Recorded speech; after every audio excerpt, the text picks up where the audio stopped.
ko. Hi guys, good evening.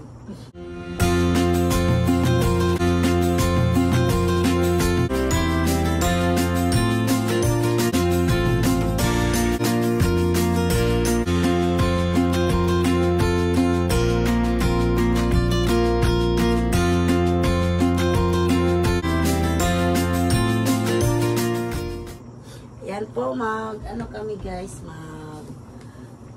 magpapasalamat po sa inyong lahat po, yung sa kasal namin, sa mga sponsors, yung dumating yung mga sponsor namin iba, yung iba po, hindi po naka-attend kasi po malayo.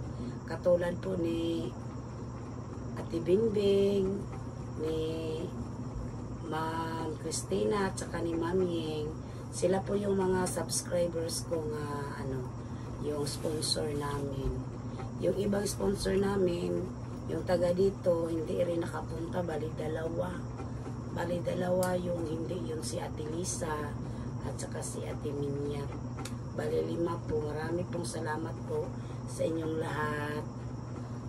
At saka yung mga pinsan ko, si Maming taga Davao at saka yung taga Magsaysay Davao del Sur, yung mag-asawa, si Nanay Gisay saka si Tatay Berto, at saka yung kapatid ni Nanay Alay, si Manay Romy, at saka Chayne, Papa Jo, guys. Romy, si Tia Iban. Ilan? Si Manay Ilan, kapatid ni Nanay Alay. O, ano pang masabi mo pa? Salamat sa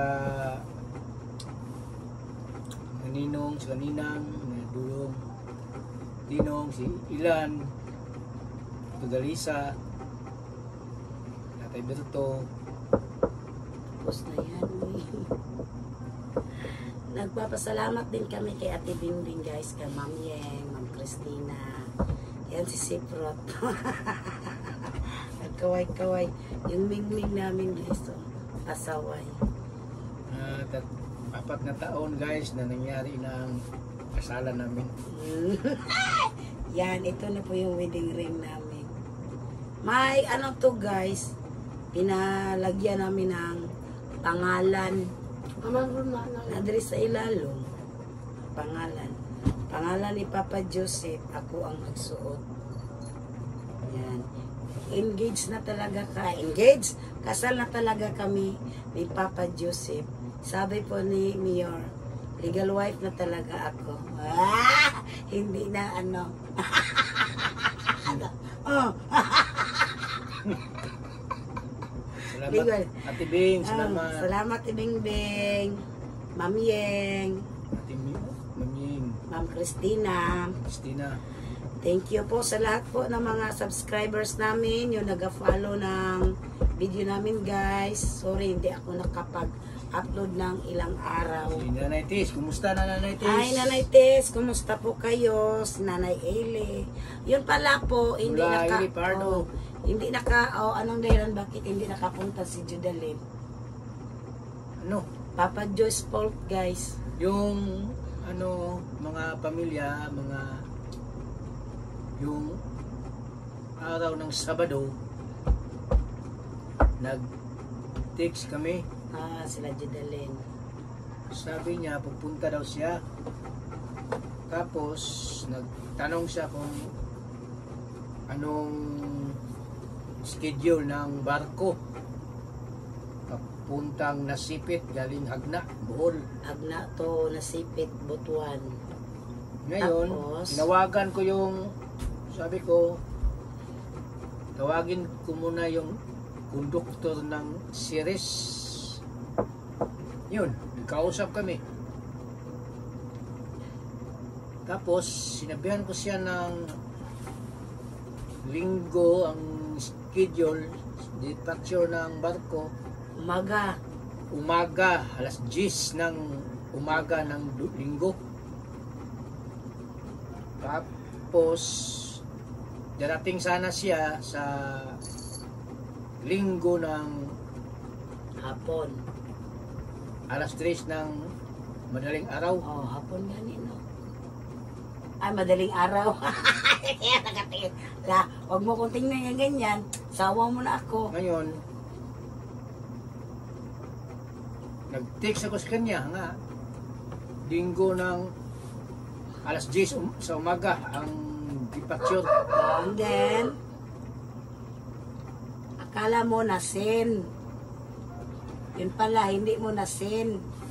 Kasi naubos na yung load mo. Sabi niya, pagka, text na ni, contact ng tita. Hindi ko na guys, na malaya nag-text siya sa akin. Na busy kasi ako yung Ngayon, akala ko okay na. ngayon, Sila si Papa Jod tsaka si ang Judalyn.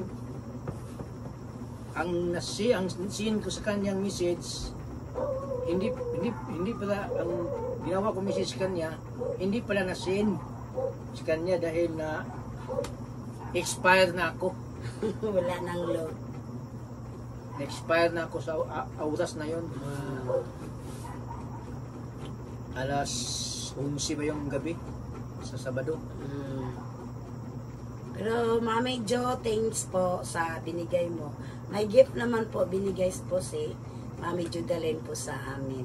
Thank you so much, Aaron family. Sayang hindi naka-attend guys. Pag nasin ko lang yon, akala ko rin Nasin.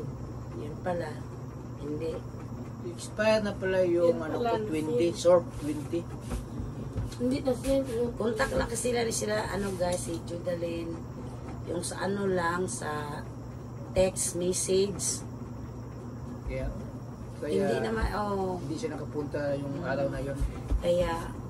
Kaya pumunta sana si Judalyn, kaya lang hindi talaga. Dating sana siya sa Davao, Ikulan, mga alas 3 sa madaling araw.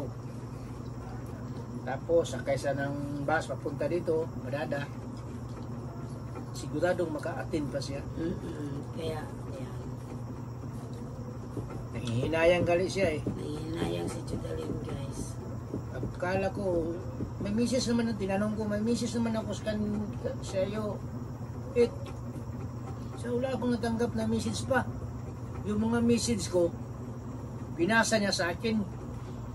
Wala talaga. Maya, nag-load ako, tapos Sinisin mo na. sinend ko, yung text, gisend ko ang text. Yun, nasend. Huli na. So, okay lang. Okay lang din po, Mami Jo, hindi ka naka-attend. Yan po, maraming salamat po sa gift mo, Tapos, Mami Jo. Ah, Yung mas lalo na, hindi din sila nakabutan sila si mama. sayang. Mama ko. Yan po si si Tatay Berto, yung kapatid ni Maming. Binigyan kami ng 20 kilos na bigas, guys. At saka binigyan din kami 2 manok. Thank you, Tatay Berto, Nanay GC. At saka binigyan din ako ng 500 pesos. wow! At saka ni Maming, guys. Yung iba hindi na lang po ng gift, pera lang po ang binigay. Yan po, marami pong salamat sa inyong lahat na walang sawang pag-support ninyo sa aming video, guys. Thank you Lalo na so much. si Papa, wala din. Hindi sila nakaabot sa kasala sa ilang panganay na anak. Dalawang sister ko, wala din. Wala. Si Tatay Titi lang yung nag-attend sa kapatid. Yung kapatid ko, Wala kasi si Richie nandoon sa Bohol, Elaichi. Mahirapan siya kasi guys uwi si Richie kasi yung mga apo niya walang magbantay-bantay po. Yan po, marami pong salamat po sa inyong lahat na walang sawang pag-support niyo sa amin, guys. Thank you so much. kung hindi dahil sa inyo Yeah. Patibing, hindi galing sa inyo, hindi pa sila kami magkasal. Ito po, yan. Kayo lang ang